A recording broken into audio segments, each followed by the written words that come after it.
প্রথমে ঘরে তৈরি ছানা মিক্সির মধ্যে পেস্ট করে নেব।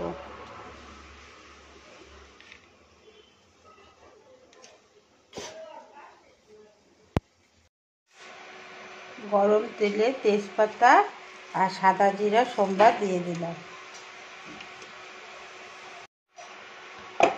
এখন আমি আদা, টমেটো আর কাঁচা লঙ্কা বাটা দিয়ে দিলাম। অল্প হলুদ দিয়ে দিলাম। মশলাটা যখন ভাজা হয়ে গেল তখন আমি ছানাটা যে পেস্ট করে রাখছিলাম সেটা দিয়ে দেব পুরোটাই।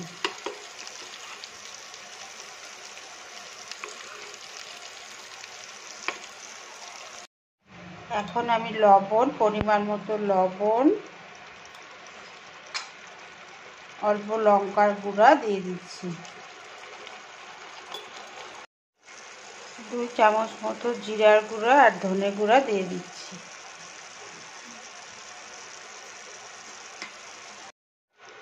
মশলাটা যখন ভাজা হয়ে গেল তখন আগে থেকে ভেজে রাখা আলু আর কপি দিয়ে দিচ্ছি।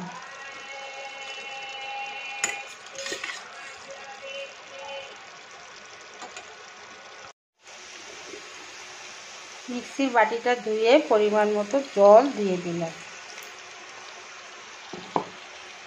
জল দিয়ে আমি ঢাকা দিয়ে দেব। আলু আর কপি সিদ্ধ হওয়ার পর আমি একটু গরম মশলা দিয়ে দিচ্ছি।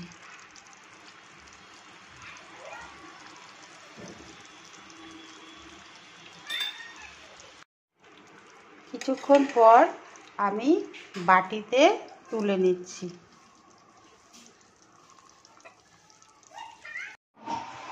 ছানা দিয়ে কপির তরকারি তৈরি হয়ে গেল।